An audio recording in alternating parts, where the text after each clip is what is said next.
Next question है जी, who discovered the force of attraction और रिपल्शन। तो कॉलम ने ये अट्रैक्शन डिस्कवर की थी, force of attraction and repulsion. इसको कॉलम्स का लॉ भी कहते हैं। तो वो कहता है कि अगर सिमिलर चार्ज अगर एक दूसरे के नजदीक आए तो वो जितनी फोर्स से एक दूसरे को रिपेल करते हैं, तो ऑपोजिट चार्ज उतनी ही फोर्स से एक दूसरे को अट्रैक्ट करते हैं। ठीक है। तो ये कॉलम्स का बेसिकली लॉ है। अगेन इसको भी अगर हम पढ़ें तो ये भी काफी लेंथी एक पूरा टॉपिक है। उसको नहीं हम कर सकते, बस बेसिक आइडिया यही है कि अट्रैक्शन और रिपल्शन की जहां बात आएगी तो वो कॉलम ने इस बार इसको दिया था। और कॉलम्स लॉ क्या था वो भी मैंने आपको थोड़ा सा ऐसे थोड़ा सा टच दे दिया, ऐसे थोड़ा जहन में रह जाए ताकि भाई ये था क्या। ठीक है, चार्जेस की अट्रैक्शन और चार्जेस की रिपल्शन जो हमारा क्वेश्चन था हमने इसको देख लिया। Which women scientist research to the foundation of fibre optics. किसकी रिसर्च से फाइबर ऑप्टिक्स बने थे? डॉक्टर शिरले जैक्सोरी। फाइबर ऑप्टिक्स क्या है जी? फाइबर ऑप्टिक्स बेसिकली ये इस तरह ग्लास के बने हुए बिल्कुल बारीक बारीक से पाइप्स हैं, जिसमें हम क्या करते हैं, लाइट टोटल इंटरनल रिफ्लेक्शन की मदद से ऐसे मूव करती है। बेसिकली कम्युनिकेशन के लिए यूज होते हैं और वेरी फास्ट होते हैं। टोटल इंटरनल रिफ्लेक्शन की वजह से बहुत ज़्यादा फास्ट कम्युनिकेशन होती है आजकल। ये जो नेट के लिए अब हम पहले आम वायर यूज़ करते थे, अब ये फाइबर ऑप्टिक्स यूज़ करते हैं। ठीक है, हमारे जो पीटीसीएल्स की भी अब यही तारें हम लगने लगी हैं जो ऑफिस में यूज़ होता है। करती क्या है जी, इंफॉर्मेशन को एज अ लाइट पल्सेस बहुत और ग्लास या प्लास्टिक के फाइबर के अंदर से फास्टली इसको ट्रांसफर करती है। प्रिंसिपल क्या है? 2023 में ये क्वेश्चन आया था कि किस प्रिंसिपल पे काम करता है टोटल इंटरनल रिफ्लेक्शन, वो क्या होती है अभी देख लेते हैं। तो इसमें से एक बात ये है कि किसने इसको डिस्कवर किया था? डॉक्टर शिरले जैक्सोरी ने। और इसका प्रिंसिपल क्या है? Total internal reflection. और फिनोमिना आपको पता लग गया। हाँ, इस ये बना किस चीज का होता है? गिलास का। हाँ, एक क्वेश्चन रह गया कि डॉक्टर इसको मतलब इंट्रोड्यूस कब किया गया, तो वो अभी मेरे जहन में आया, तो आप देख लीजिएगा उसको कि कब किया। आपने नोट्स में ऐड कर लेना। Optical fibre used in fibre optics are made up of glass, ये मैंने बता दिया आपको, ग्लास के बने होते हैं। फेमस क्वेश्चन है, कई बार आया है, ये 2021 में पूछा उसने। और 2022 में भी इसी तरह का पूछा, विच of the following is used in optical fibre. कौन से विच of the following is used in optical fibre, क्या यूज होता है? ग्लास थ्रेड होता है, ग्लास पार्टिकल होता है, टाइनी पार्टिकल होते हैं। तो पार्टिकल नहीं होते, वो थ्रेड होता है। मतलब जिस तरह भी मैंने कहा कि एक नैनोमीटर की ट्यूब होती है, थ्रेड मतलब क्या? धागा। तो ये इतनी देखे ना आप इसको, ये ग्लास का एक थ्रेड है। अब लाइट को उसमें से गुजरने के लिए कोई स्पेस तो नहीं चाहिए ना, कोई खिला तो नहीं चाहिए उसमें। तो इसमें खिला नहीं होती दरमियान में, ये थ्रेड्स हैं बेसिकली। और फिर कैसे ये अब मजीद देखते हैं। अच्छा, वो शायद पिक्चर आगे आएगी, हम देखेंगे। तो टोटल, चलो मैं ये बताता हूँ, टोटल इंटरनल रिफ्लेक्शन का क्या मतलब होता है कि इस तरह से उसको अरेंज किया जाता है कि लाइट की वेव यहाँ से टकरा के वापस आती है, फिर यहाँ जाती है, फिर यहाँ जाती है। इसको टोटल इंटरनल रिफ्लेक्शन कहते हैं। तो इसके लिए कोई खिला की जरूरत नहीं है। यहाँ पर ये पूरे का पूरा ग्लास है। ठीक है, ये ग्लास मतलब शीशे का बना हुआ एक पाइप है ये, सॉरी पाइप कहना गलत होगा, थ्रेड है ये। पाइप तो वो होता है ना इसके अंदर अंदर कोई खिला हो, स्पेस हो, लेकिन इसके अंदर कोई स्पेस नहीं है। तो लाइट उसमें से ऐसे गुजर जाती है इंफॉर्मेशन लेकर। Dash is an instrument measuring a small electric current. Electric current को मेजर करने के लिए कौन सा इंस्ट्रूमेंट यूज होता है? गैल्वानोमीटर। ठीक है, अगेन एनीमोमीटर ये मैंने कल के लेक्चर में बताया, स्पीड के लिए। हाइग्रोमीटर ह्यूमिडिटी के लिए। और स्पिग्मोमेनोमीटर ब्लड प्रेशर को नापने के लिए, नेक्स्ट पढ़ेंगे। ठीक है, और ये जो गैल्वानोमीटर है, इलेक्ट्रोमैग्नेटिक इंडक्शन, जिस तरह ये अभी हमने फिनोमिना पढ़ा। और अगेन यहाँ पर वो प्रिंसिपल काम कर रहा है, देखो। ये एक ऊपर कंडक्टर है, अंदर एक मैग्नेट मैग्नेट है, उसको यहाँ से मूव करते हैं तो जो करंट पैदा होता है उसको गैल्वानोमीटर से मेजर करते हैं। ये स्फिग्मोमेनोमीटर होता है, वो जो ब्लड प्रेशर हाथ में पट्टी सी बांध कर और ब्लड प्रेशर नापते हैं, ये वो स्फिग्मोमेनोमीटर है। कई मरतबा ये क्वेश्चन आया है स्फिग्मोमेनोमीटर का। What does a chronometer measure. Chronometer क्या होता है? वो इसका आंसर है टाइम। तो बेसिकली ये वैसे ये टाइम पीस नहीं है एक्चुअल में। ये उस जमाने में कि एक बहुत पहले यूज होता था क्रोनोमीटर। और 1 hour is equal to 15 degree longitude, ये मैंने इसका कॉन्सेप्ट पहले बता दिया है। कल वाले नहीं, उससे हाँ का शायद कल वाले लेक्चर में ही बताया होगा। तो ये होता क्या है, सिंपल आप यूं समझें कि जब पुराने जमाने में जब बहरी जहाज लेकर निकलते थे तो उस वक्त ये क्लॉक तो होता था। तो वो ये अंदाजा करते थे कि जनाब अब अगर हमें अब चले हुए 2 घंटे हो गए हैं तो हम जमीन यानी कि अब जमीन के किस हिस्से पर हैं, ठीक है, जिससे कितने डिग्री लॉन्गिट्यूड पर अब आ गए होंगे। तो ये बेसिकली समंदर के अंदर मैरी टाइम, समंदर के अंदर जब बहरी जहाज उस वक्त हवाई जहाज तो होते नहीं थे। तो बहरी जहाज का तो समंदर ओपन होता है ना, उसमें नहीं पता लगता कि हम कहाँ पर हैं। तो वो टाइम देख कर अंदाजा लगाते थे हम अब कितने डिग्री लॉन्गिट्यूड पे पहुंच गए होंगे। अगर हम ईस्ट टू वेस्ट अब मूव करें तो अब इंडिया आ गया होगा, अब इंडोनेशिया आ गया होगा फॉर एग्जाम्पल। और स्पेशली जब ये यूनाइटेड किंगडम से जब अमेरिका की तरफ जाते थे तो वहां तो ओपन सी है, वहां तो कुछ पता ही नहीं होता था। तो वहां से फिर ये अंदाजा वो डिग्री और टाइम उसको कैलकुलेट करके लगाते थे। ठीक है। इसका आई थिंक जिस लेक्चर नहीं देखा उसको क्लियर नहीं होगा कि हालांकि मैंने बड़ी डिटेल से ये बात जो है ना समझाई हुई है कि किस तरह से वो डिग्री और आर टाइम आपस में मर्ज होते हैं, मिलते हैं। इसको आपने ध्यान से समझना है, इंपॉर्टेंट है पॉइंट। नेक्स्ट है जी least count of vernier caliper. Vernier caliper जब हम 9th 10th में होते थे तो हमारे उस्तादों ने ये फिजिक्स का सिखाया था कि वर्नियर कैलिपर ये छोटा सा इंस्ट्रूमेंट होता है। तो इसका लीस्ट काउंट कितना है, 0.1 मिलीमीटर। कोई भी चीज़ है इसको अगर साइज मेजर करना है, इस यहाँ दो इसके जो जबड़े हैं इनके दरमियान रखते हैं और यहाँ इसको देखें, ये जो एक बड़ी लाइन है और एक बिल्कुल छोटी लाइन है, तो ये जो छोटी और बड़ी लाइन का जो डिस्टेंस है वो 0.1 मिलीमीटर है। ये आपने याद रखना है। लाइट पेन क्या, ऑप्टिकल इनपुट डिवाइस, ये लैपटॉप वगैरह पर या मोबाइलों के लिए आप चलाने की ये जो है ना के लिए आप ये बनाई है, बेसिकली इनपुट डिवाइस है। और बल्कि अभी पिछले दिनों मैंने देखा था मेरे एक दोस्त के पास थी ये। तो मैंने कहा ये कितने की है, कहता है ये तो 150 रुपये की है। तो बड़ी सस्ती अब आने लगी है ये ऑप्टिकल इनपुट डिवाइस। तो वो मतलब वो एक्चुअल में ऑप्टिकल तो नहीं थी, उसके आगे एक छोटी सी रबड़ थी जो टच स्क्रीन को यूज करने में हेल्पफुल रही थी। तो ऑप्टिकल डिवाइस जो है ना ये लैपटॉप के साथ मिलती है। बल्कि जो लैपटॉप मैं यूज कर रहा हूँ नवाज शरीफ वाला, प्राइम मिनिस्टर शहबाज शरीफ, वो सॉरी नवाज शरीफ ने जो लैपटॉप दिए थे उनके साथ ये थी ऑप्टिकल इनपुट डिवाइस। नेक्स्ट है जी इलेक्ट्रॉन वाज डिस्कवर्ड बाय, 2022 में भी क्वेश्चन पूछा, 23 में भी पूछा। पता नहीं इसको इलेक्ट्रॉन से बड़ी मोहब्बत है, प्रोटॉन न्यूट्रॉन का इतना नहीं पूछता जितना इलेक्ट्रॉन को पूछता है। तो जे जे थॉमसन ने इसको डिस्कवर किया था, इलेक्ट्रॉन को। जे जे थॉमसन ने कब किया था, 1897 में। तो इलेक्ट्रॉन सबसे पहले डिस्कवर हुए थे 1897 में। नेक्स्ट जो है अर्नेस्ट रदरफोर्ड ने प्रोटॉन को डिस्कवर किया, कितने साल के बाद, 20 साल के बाद। उसके बाद अर्नेस्ट रदरफोर्ड ने ही कहा कि यार प्रोटॉन्स तो होते हैं तो न्यूट्रॉन्स भी होंगे, 1920 में। ठीक है, जब मोहम्मदन एंग्लो ओरिएंटल यूनिवर्सिटी बनी थी, वो जो कॉलेज था उसको यूनिवर्सिटी बनाया था, ये याद रखना आपने, इस तरह कनेक्ट कर ले। तो अर्नेस्ट रदरफोर्ड ने कहा था कि न्यूट्रॉन्स हैं, थ्योराइज्ड किया था, ये याद रखें।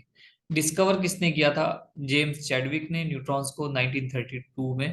तो ये आपस में ना थोड़े से मर्ज हो जाते हैं अक्सर, मतलब हम पढ़ते हैं बाज़ औक़ात अर्नेस्ट रदरफोर्ड ने डिस्कवर किए, ठीक है, न्यूट्रॉन्स को। वो न्यूट्रॉन्स को उसने डिस्कवर नहीं किया था, बेसिकली उसने थ्योराइज किया था। तो जेम्स चैडविक ने न्यूट्रॉन्स को डिस्कवर किया। अगेन इसको रिपीट करते हैं जी, जे जे थॉमसन ने इलेक्ट्रॉन्स को डिस्कवर किया और रदरफोर्ड ने प्रोटॉन्स को, जेम्स चैडविक ने न्यूट्रॉन्स को। तो तीन है ये इसकी। आपने बल्कि इसको बैठ के ना इसका कोई ना कोई निमोनिक बनाना है, बैठ के सोचना, इसको भी इंपॉर्टेंट एमसीक्यूज है तीनों। तो थॉमसन और इलेक्ट्रॉन को आपस में जोड़ना है, रदरफोर्ड को प्रोटॉन के साथ जोड़ना है निमोनिक्स में किसी भी तरह, और जेम्स चैडविक चैडविक को आपने न्यूट्रॉन्स के साथ जोड़ना है। असद आप अच्छी निमोनिक्स बनाते हो, अगर आप ये बनाए ना तो फिर ग्रुप में शेयर करना, ठीक है।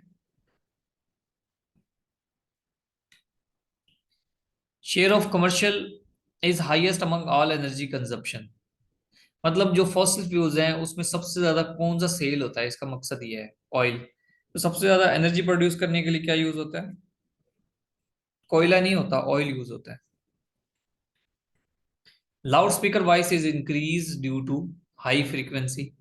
तो लाउड स्पीकर की जो तेज आवाज आती है बहुत ज्यादा तेज होती है, हाई फ्रीक्वेंसी। हाई फ्रीक्वेंसी का क्या मतलब होता है, ये लो फ्रीक्वेंसी है, मतलब अगर वेवलेंथ ज्यादा हो तो लो फ्रीक्वेंसी वेवलेंथ, अगर हाई हो, वेवलेंथ अगर शॉर्ट हो तो हाई फ्रीक्वेंसी।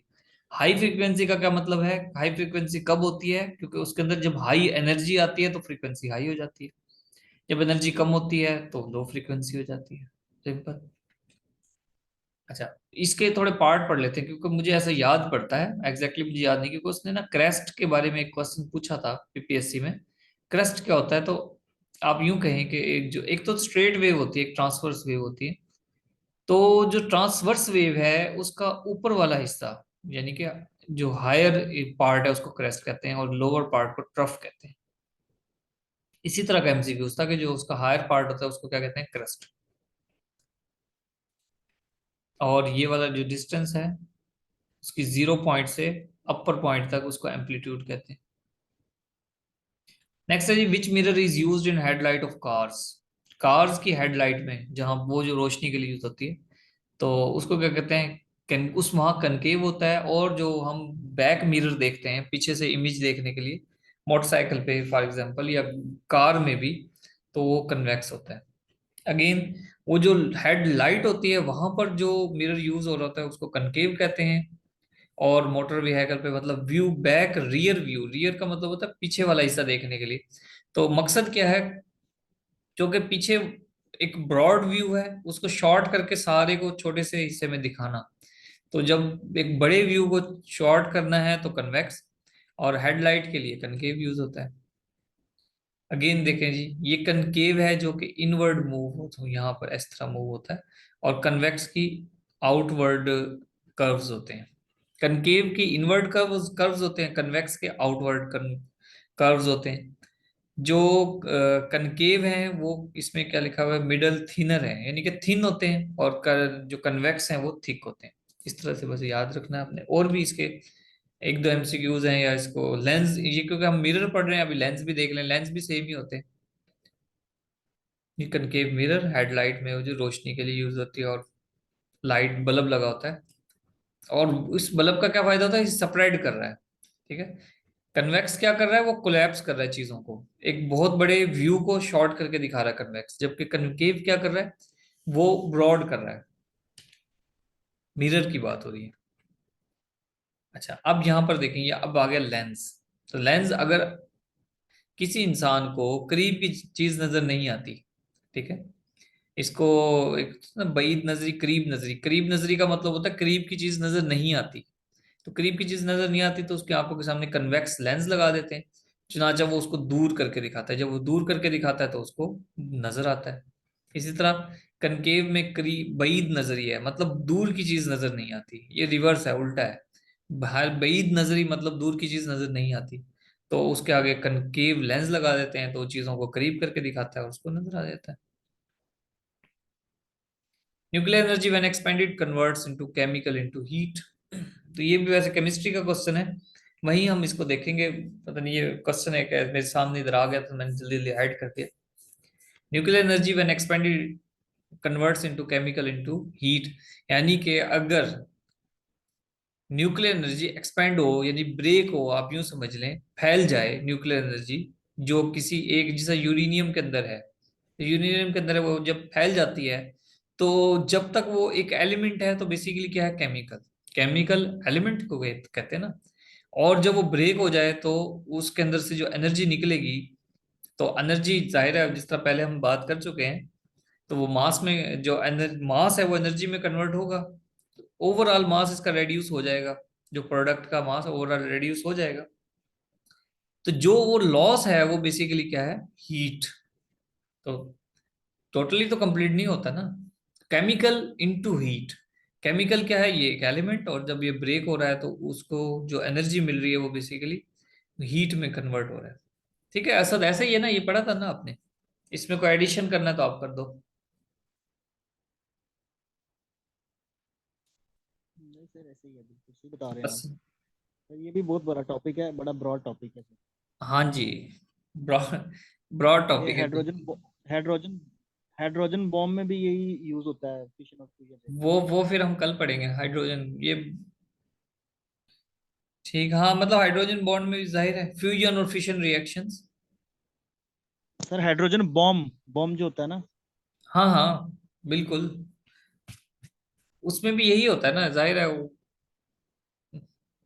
चलो अच्छा, उसको कल देखते हैं, छोड़ो उसको। अच्छा, रोमन न्यूमरल ये फिजिक्स फिजिक्स केमिस्ट्री और बायोलॉजी, मैंने इसको 3 पार्ट्स में डिवाइड किया है, ठीक है ना। तो उसको वहीं से केमिस्ट्री में देखेंगे। तो रोमन न्यूमरल फॉर नंबर 1000 के लिए कौन सा नंबर यूज होता है? एम। और इसको बाकी बाकी भी आपने देखना है, सी मतलब 100 के लिए, एल मतलब 50 के लिए, और डी मतलब कौन सा रहेगा? 500। डी 500 के लिए है। ये पूरा टेबल आपने याद कर लेना है। ये तो इजी है, बस यही पूछता है वो, 50, 100, 500, 1000, इसका पूछता है। Align on map joining places of equal rainfall. अगर इक्वल रेनफॉल को हमने मैप्स पर जब लाइंस के जरिए इकट्ठा करते हैं, तो उन लाइंस को क्या कहते हैं? आइसोहाइट। अगर रेनफॉल को लाइन से मिला रहे हैं तो आइसोहाइट, अगर टेम्परेचर को मेंशन कर रहे हैं तो आइसोथर्म, प्रेशर को मेंशन कर रहे हैं तो आइसोबार। ठीक है, इस तरह से आपने देख लेना। तो आइसोबार जो एटमॉस्फेरिक प्रेशर को, तो लाइंस तो सेम ही होती हैं, लाइंस डिफरेंट नहीं होगी, लाइंस सेम होती है, हम मेंशन कर देते हैं जनाब ये लाइंस जो है। ये जो मैप है वो बेसिकली रेनफॉल का मैप है, ये टेम्परेचर का मैप है, ये प्रेशर, एटमॉस्फेरिक प्रेशर का मैप है। तो लाइन सेम ही होती है, लाइंस में कोई फर्क नहीं होता, बस उन लाइंस के टर्मिनोलॉजीज अलग हो जाती हैं। रेनफॉल के लिए isohyet. Desert movement is the resultant feature of which process? Desert movement, तो एक प्रोसेस होता है जिसको कहते हैं डिफ्लेशन। डिफ्लेशन मतलब हवा जिस तरह उड़ती है, हवा जब डेजर्ट में है, हवा के चलने से क्या होता है कि डेजर्ट की जो ऊपर वाली लेयर्स है, जिस तरह ये आपको एरो नजर आ रहे हैं, तो ये ऐसे मूव करती है एक जगह से दूसरी जगह, एक जगह से दूसरी जगह। एक वक्त ऐसा आता है कि ये बिल्कुल यहाँ से, मतलब देखें यहाँ पे रेड्यूस होकर ये इतना रह गया, फिर और रेड्यूस हो गया। एक जगह एक पॉइंट ऐसा आता है कि जब डेजर्ट की जो ऊपर वाली लेयर है ये इतनी ठोस हो जाती है कि अब यहाँ से फिर वो मटेरियल मूव नहीं करता, क्योंकि ठोस आ गई। तो इस मूवमेंट को, इस सारे प्रोसेस को कहते हैं डिफ्लेशन। ठीक है, इस प्रोसेस को कहते हैं बेसिकली डिफ्लेशन। और उसका एट द एंड गोल क्या होता है कि पेवमेंट एरिया बन जाता है, पेवमेंट एरिया।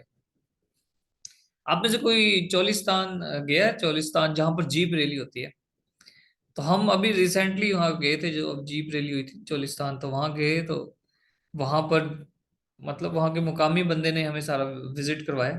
और जहां पर जीप रैली होती है ना, वो बहुत ज्यादा ठोस जगह है। तो खैर वहां पर लेकिन हल्की हल्की मिट्टी उड़ रही थी, तो उसने बताया कि यहाँ पर कोई जो जीप रैली होती है, तो एज सच रेगिस्तान नहीं होता यहाँ पर किसी, जो है ना, मेटल रोड की जरूरत नहीं है। जमीन इतनी ज्यादा सख्त है, इतनी ज्यादा सख्त है कि मेटल रोड की जरूरत नहीं है, जीपें यहीं पर मूव करती हैं। तो वो बेसिकली वो पेवमेंट एरिया है। मतलब ऐसा इलाका भी है जहां पर बहुत ज्यादा सिर्फ रेत ही रेत है, लेकिन एक बहुत बड़ा एरिया ऐसा है जो पेवमेंट एरिया है, सख्त मिट्टी वाला एरिया है। ओके जी, सैंड ड्यून्स। हवा चलती है और रेत बहुत जगह एक जगह नहीं इकट्ठी हो जाती है, उसको सैंड ड्यून। ये मुझे याद नहीं है कि क्वेश्चन किस तरह आया था, पीपीएससी में एक क्वेश्चन पूछा हुआ था सैंड ड्यून्स के हवाले से।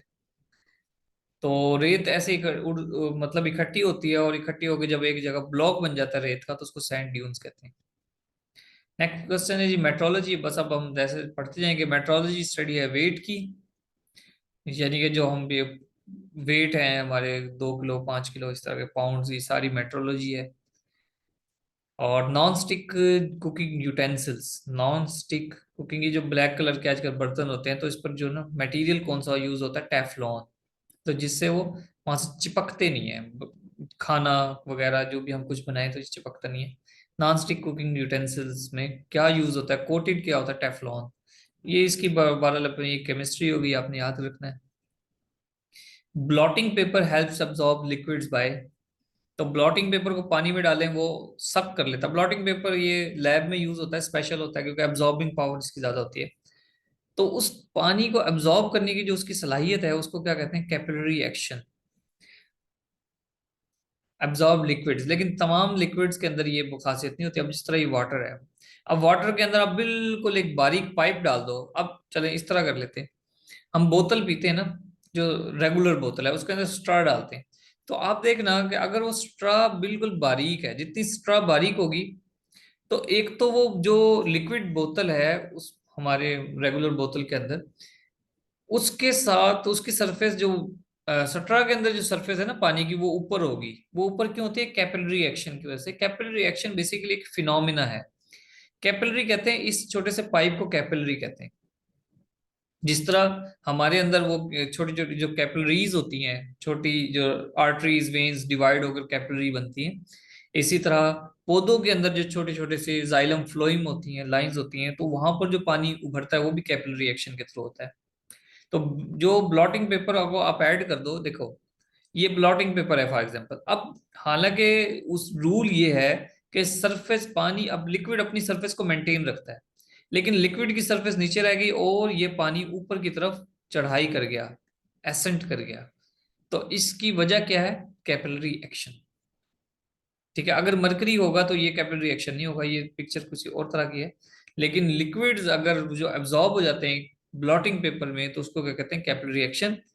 पौधे के अंदर जो जाइलम फ्लोएम के अंदर जो पानी ऊपर चढ़ाई करता है, उसकी एक वजह कैपिलरी एक्शन होता है, ये आपने याद रखना है। Product of mass and velocity is known as momentum. Mass and velocity, वो कहता है कि इसकी ये क्या रिलेटिविटी है? एक खास वेलोसिटी के साथ कोई मास अगर मूव कर रहा है, ठीक है, तो उसको मोमेंटम कहेंगे बेसिकली। मोमेंटम मतलब मास मल्टीप्लाई बाय वेलोसिटी, तो वो मोमेंटम है। अब मास और वेलोसिटी में दोनों कोई भी चीज अगर ज्यादा होती है तो मोमेंटम बढ़ जाएगा। ठीक है, अगर एक छोटी सी गाड़ी है, बिल्कुल 5 kg की गाड़ी है फॉर एग्जांपल, वो 100 किलोमीटर की वेलोसिटी से जा रही है, और एक बड़ी सारी गाड़ी है जो कि ये फॉर एग्जांपल 10 टन की गाड़ी है, वो भी उसी स्पीड से जा रही है, तो किसको रोकना मुश्किल होगा? जो बड़ी गाड़ी है, क्योंकि उसका मास ज्यादा है। और क्यों रोकना मुश्किल होगा? क्योंकि उसका मोमेंटम भी ज्यादा है। मोमेंटम मतलब वो स्पीड है, वो कंटिन्यूटी है जिसकी वजह से वो जा रही है। कंटिन्यूटी का नाम है momentum basically. Rate of change of displacement is called velocity. मतलब एक चीज यहां पर है, थोड़ी देर बाद यहां पर आ जाती है, तो कितनी देर में पहुंचती है, इसको कहते हैं वेलोसिटी। और एक स्पेसिफिक डायरेक्शन में अगर जा रही है तो वो वेलोसिटी है। Otherwise rate of change of displacement speed भी हो सकती है, लेकिन स्पीड की कोई डायरेक्शन नहीं होती। ठीक है, जिसको हम कहते थे वेक्टर, और दूसरे कौन सी होती है? एक वेक्टर क्वांटिटी होती है, एक और क्वांटिटी होती है, वो आगे आएगी। तो वेक्टर हमें जहन में रह जाता है। स्केलर होती है, सॉरी, स्केलर क्वांटिटी होती है। स्केलर को, स्टेलर, स्टेलर है आई थिंक, या स्केलर है? स्केलर। स्केलर। तो हाँ वही। तो उसमें स्पीड जो है उसकी कोई डायरेक्शन नहीं है, वेलोसिटी की डायरेक्शन है। एक्सेलरेशन क्या होता है, इसको भी यहाँ समझते हैं। ठीक है, ये कार है और specific rate of change of displacement, ये इस एक खास डायरेक्शन में मूव करती जा रही है, वेलोसिटी है। अगर इसको ब्रेक लगाएं तो एक्सेलरेशन क्या होगी? वेलोसिटी के ऑपोजिट। ठीक है, और इसी तरह वेलोसिटी इसी डायरेक्शन में है, और अगर ये चलता ही रह रहा है, स्पीड अप कर रहे हैं गाड़ी को, तो फिर ये एक्सेलरेशन होगी। और इसी को, हाँ मतलब डायरेक्शन है तो ये वेलोसिटी क्या होगी? एक वेक्टर क्वांटिटी है।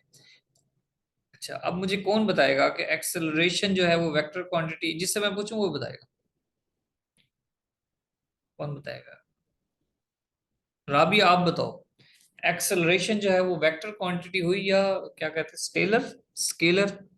अभी मैंने हालांकि पढ़ा था, मेरे नाम जहन से निकल गया, ये मुझे याद नहीं रहता स्केलर वाला। शायद उर्दू में पढ़ा होगा हमने 9th 10th में ना, ये रीजन हो सकती है। हाँ जी राबिया बताएं, एक्सेलरेशन क्या है? वेक्टर क्वांटिटी है या नहीं है? स्केलर है, निगत ने सर बताया। जी वैक्टर है।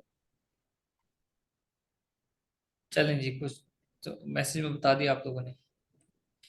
स्केलर, हाँ जी, ये लफ्ज है स्केलर। स्केलर और वेक्टर क्वांटिटी, इसको भी हमने एक्सप्लेन कर दिया। वेलोसिटी, अब ये याद रख लेना आप भी, क्योंकि ये पूछा जाता है। वेट इसकी एक डायरेक्शन है जमीन की तरफ, फ्रिक्शन की भी एक डायरेक्शन है, वेलोसिटी, ये सब वेक्टर क्वांटिटी है। जबकि मास, टाइम, वॉल्यूम, स्पीड, इसकी कोई डायरेक्शन नहीं है, तो स्केलर क्वांटिटी है। Mass is the same physical quantity as inertia. Inertia की तरह मास भी सेम फिजिकल क्वांटिटी है। 2022 में क्वेश्चन पूछा। तो सेम क्वांटिटी क्यों है? क्योंकि मास जो है वो भी एक स्केलर क्वांटिटी है, इनर्शिया भी एक स्केलर है। मास क्या कहता है? मुझे हिलाओ ना। इनर्शिया क्या कहता है? मुझे हिलाओ ना। इनर्शिया मतलब एक मतलब इसकी डेफिनेशन ये थी ना कि एक चीज जो जिस हालत में है, वो चाहता है कि मैं उसी हालत में रहूं, ठीक है ना। इनर्शिया एक नेचुरल टेंडेंसी है to resist the change, change को रेजिस्ट करती है, कि अगर मोशन में है तो मोशन में रहना चाहेगा, अगर स्टिल है तो वो स्टिल रहना चाहेगा। तो इसी तरह inertia increases the mass of an object increases, जिस तरह भी मैंने थोड़ी देर पहले डिस्कस किया कि कोई चीज जितनी ज्यादा बड़ी होगी उसको रोकना उतना ज्यादा मुश्किल होगा। तो वो रुक क्यों नहीं रही, क्योंकि वो एनर्शिया में रहना चाहती है, मोमेंटम में रहना चाहती है। एनर्शिया का मतलब क्या है कि जनाब मुझे चलने दो, अगर रोकोगे तो मुश्किल हो जाएगी, ठीक है। और resist the change, inertia increases the mass of an object increases, inertia is directly proportional to the mass, जितनी बड़ी ऑब्जेक्ट होगी उसको रोकना इतना मुश्किल है। एक पत्थर जो ऊपर से आ रहा है, आप मिसाल के तौर रोल करके आ रहा है, तो बड़ा पत्थर है तो नहीं रोक सकते आप, अगर छोटा पत्थर है तो रोक लोगे, तो मास के इसलिए ये, देखिए मैं ये सिर्फ इस एमसीक्यूज को जस्टिफाई कर रहा हूँ, एमसीक्यूज को थोड़ा समझा रहा हूँ, अदरवाइज हम पूरे पूरे फिनोमेना नहीं पढ़ रहे। With the increase of the mass and decrease with the ये वगैरह वगैरह, ठीक है। इनर्शिया पर लफ्ज आया तो मैं इसको एक दोबारा बता देता हूँ कि हमने जो कि इनर्शिया ही पढ़ा था, एक ऐसी छोटी सी बात है, शायद ये बात जहन में बैठ जाएगी आपके। तो हमने इसको जब पढ़ा, एक मरतबा हमारे स्कूल के प्रिंसिपल आ गए क्लास में, और सारी क्लास को मतलब उन्होंने एक एक बंदे को बच्चे को खड़ा करना शुरू कर दिया, और उनसे ये पूछते कि जमूद का कानून क्या है, जमूद का कानून, ठीक है। तो हमने कहा ये पता नहीं क्या चीज़ है जमूद का कानून, तो वो फिर काफी, मुझे लगता है हमारे टीचर को भी नहीं पता था जमूद का कानून। तो जब वो जाने लगे तो वो कहने लगे यार किसी ने नहीं पढ़ा जमूद का कानून, फिर उन्होंने हमारी किताब उठाई, तो उसमें ये लिखा हुआ था एनर्शिया, कहते हैं इस एनर्शिया को जमूद का कानून कहते हैं, ठीक है? तो उस उर्दू में इसको इस तरह dash is use to accelerate the beam of charge particles. ये जो चार्ज पार्टिकल्स हैं इनको डील करने के लिए, जिस तरह अभी हमने इंस्ट्रूमेंट्स पढ़े ना, तो एक इंस्ट्रूमेंट है साइक्लोट्रॉन, तो साइक्लोट्रॉन बेसिकली चार्ज पार्टिकल्स को एक्सलरेट करने के लिए, चार्ज पार्टिकल्स की बीम को ये यूज होता है साइक्लोट्रॉन। मतलब जिस तरह से अल्फा रेज कहीं हमें यूज करनी है, बीटा रेज यूज करनी है, तो उसकी एक पूरी बीम बनानी है, और उस बीम को मतलब एक स्पेसिफिक पार्ट पे डालना है कैंसर के हिस्से के इलाज के लिए फॉर एग्जांपल, तो ये साइक्लोट्रॉन जो है इंस्ट्रूमेंट इसलिए यूज होता है। The colour which we see our eyes are close, जब हम आंखें बंद करते हैं तो कौन सा कलर यूज नजर आता है हमें, तो वो ब्लैक कलर नहीं होता, उस कलर को कहते हैं आइजेन ग्रो, आइजेन ग्रो इस तरह का उसका नाम है। तो एग्जैक्टली वैसे तो हम कहते हैं ना अंधेरा हो गया ब्लैक नजर आ रहा है, तो उस कलर का उसने स्पेसिफिक नाम दे दिया ये आइगेन ग्रो। ये रट्टा लगाना है आपने। Objects like glass, object like glass, glass glass नहीं गिलास, through which things can be seen clearly are called transparent, ठीक है। यानी कि अगर हम अपनी आंखों के सामने इसको रख भी लें तो सामने उसके आर पार चीज नजर आ जाती है, तो सिंपल सा है, बच्चों वाले क्वेश्चन है, ट्रांसपेरेंट ऑब्जेक्ट कहते हैं इसको। 2023 में क्वेश्चन आया जी पोटेंशियल एनर्जी क्या है, नीचे वो कुछ ऑप्शंस दे दिए उसने, और उस 2021 में क्वेश्चन किया था the energy due to position is called potential energy, ठीक है। रीफ्रेज किया उसने सिर्फ अपनी स्टेटमेंट को, क्वेश्चन को, the energy due to position is called potential energy, तो पहले का भी यही जवाब है, 23 का भी 21 का भी यही की बात है। तो जिस तरह ये कार है, अगर कार यहाँ पर स्टैंड करती है तो आगे जाए पीछे जाए, तो वो कौन सी ताकत है जो इसको जमीन की तरफ मूव करवाएगी, वो इसकी पोटेंशियल एनर्जी है, ठीक है। हाँ वो एक अलग बात है कि ये पोटेंशियल एनर्जी क्यों पैदा हुई है, ग्रेविटेशनल फोर्स के ऑपोजिट जाने की वजह से हुई है, ये एक अलग बात है। तो energy due to position is called potential energy. अब जिस तरह यहीं देख लें, ये इसने अपने आर्टिलरी कहते हैं इसको, तीर अंदाजी, तो जैसे ये तार को अपनी तरफ खींचेगा तो इसके अंदर पोजीशन चेंज होगी, इसकी पोजीशन की वजह से इसके अंदर अब एनर्जी आ गई, जैसे ही इसको तीर को छोड़ता है तो आगे बढ़ेगा, वो एनर्जी कौन सी है, potential energy. Okay, graphical representation of data is called bar chart. Bar chart होते हैं जिस तरह ये अभी आपके सामने है, तो बहुत ज्यादा अगर डाटा हमें इकट्ठा करना है, बहुत ज्यादा अगर ज्यादा डाटा इकट्ठा करना हो, मल्टीपल टाइप्स का हो, तो उसको बार चार्ट की मदद से यूज करते हैं। एक होता है पाई चार्ट, वो भी उसने पूछा 2023 में ही, कि अगर nominal scale graph use to show data on nominal scale, तो उसको क्या कहें, पाई चार्ट। नॉमिनल स्केल मतलब थोड़ा कम डाटा अगर हो, तो ज्यादा उसमें ना, इसमें हम ज्यादा डाटा मर्ज नहीं कर सकते, बल्कि आपने देखा होगा एक जगह पर तो वो क्या करता है कि इसके कुछ हिस्से को ऐसे बारीक बारीक लाइनों में तब्दील कर देता है।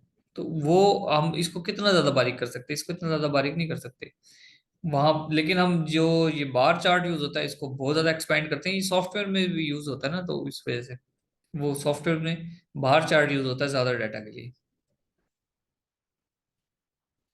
नेक्स्ट है जी, which of the following is non biodegradable, यानी कि जिसको बैक्टीरिया की मदद से खत्म ना किया जा सके। टी लीव्स हैं, गल जाते हैं।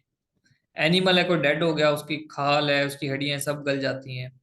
शीप है, उसकी जो ऊपर वाली फ्लीस मतलब ऊन जो है ना वो गल जाती है। लेकिन जो प्लास्टिक है ये नहीं गलता, नेलून, ये प्लास्टिक है, नॉन बायोडिग्रेडेबल है। ठीक है। Friction can be reduce by changing from, friction change कैसे होती है, sliding to rolling. Sliding to rolling friction change होती है, यानी कि एक चीज ऊपर से नीचे अगर आ रही है तो जितनी जल्द ज्यादा ज्यादा आती रहेगी, वो देखें ये हम ढलान बना लेते हैं, रोलिंग है ना। यहाँ से एक पत्थर गिर रहा है, अब इस पत्थर की स्पीड देखें, इस जगह पर कम होगी, और जैसे जैसे वो यहाँ आएगा इसकी स्पीड बढ़ जाएगी। ठीक है ना, तो जैसे जैसे वो रोल करेगा फ्रिक्शन कम हो रही है। Friction can be reduce by changing from sliding to rolling, यानी कि इधर से जो स्लाइड कर रहा है तो आहिस्ता आहिस्ता रोल होते होते वो कम हो जाता है। Rolling to sliding, dynamic static, ये नहीं है ऑप्शंस, तो स्लाइडिंग टू रोलिंग सही आंसर है। स्लाइडिंग कर रहा है, रोल रोल रोल करता करता हो ना, स्लाइड जो कर रहा है जितना ज्यादा रोल करता रहेगा उतना ज्यादा फ्रिक्शन कम होगी। When the temperature increases, resistance decrease in semiconductor। Semiconductor वो है कि जिसका टेम्परेचर, ये एक अलग बात है। हम अगर आप मेटल देखें ना, कंडक्टर्स देखें, सिर्फ कंडक्टर्स हो, जिस तरह कॉपर की बात करें, गोल्ड की बात करें, तो जितना ज्यादा टेम्परेचर इंक्रीज होता है उतनी ज्यादा रेजिस्टेंस उसमें रेजिस्टेंस बढ़ती है। लेकिन सेमीकंडक्टर वो है, टेम्परेचर बढ़ता है रेजिस्टेंस कम हो जाती है। नेक्स्ट है जी, name the element which is use to fabricate solar cells and transistors. तो सिलिकॉन बेसिकली सोलर सेल्स और ट्रांजिस्टर्स में यूज होते हैं। तो सोलर सेल्स, ये तो आपको पता है, सोलर प्लेट्स जो होती हैं वो सिलिकॉन की बनी होती हैं, और इसी का फार्मूला ऑफ क्वार्ट्स ये पूछा है, SiO2। इनको बस मैंने अब ज्यादा एक्सप्लेन नहीं किया, ये आखिरी कुछ क्वेश्चंस हैं। मेरा नहीं ख्याल कि इसकी कोई जरूरत भी है। विच एसिड, बैटरी में कौन सा एसिड यूज होता है, सल्फ्यूरिक एसिड, ये याद रखना है आपने, कई मरतबा क्वेश्चन, बहुत मरतबा पूछा है भाई। और डिजिटल टीवी कौन सी रेज जो है ना इमिट करता है, एक्स रेज। टीवी की जो लाइट्स हैं उसमें से, जो स्क्रीन है उसमें कौन सी रेज निकलती हैं, एक्स रेज। नेक्स्ट है जी, which is the oldest freezing method. Next and last, brine freezing. Brine freezing क्या होती है कि ये तो फ्लैश फ्रीजिंग तो मतलब फ्लैश लाइट हो गया, कॉन्टेक्ट फ्रीजिंग ये पता नहीं क्या है। ब्राइन फ्रीजिंग क्या होता है, ओल्डेस्ट मेथड, मतलब पहले जमाने में गोश्त वगैरह अगर हमें रखना होता था तो एक इसको धूप लगा के ऊपर साल्ट लगाते थे, मुख्तलिफ साल्ट साल्ट लगा के रख देते थे। जब साल्ट लगा के रखते थे तो उससे क्या होता था कि जो बैक्टीरियल इन्फेक्शन कम होता था। जिस तरह ये जो फेरोआ होते थे, फेरोआ यानी कि मम्मीज बनती थी इजिप्शियंस, तो मुख्तलिफ किस्म के केमिकल्स जिनको साल्ट कहते हैं, मुख्तलिफ किस्म के केमिकल्स वो बॉडी पे लगा के उसको अंदर तक ड्राई कर देते थे। इसीलिए इसी वजह से वो जो अभी तक जो मुख्तलिफ फिरौन है उस जमाने के, उनकी जो बॉडीज हैं अभी तक सलामत है। तो वो ब्राइन फ्रीजिंग मेथड था। चलें जी, बस आज के लिए इतना ही है।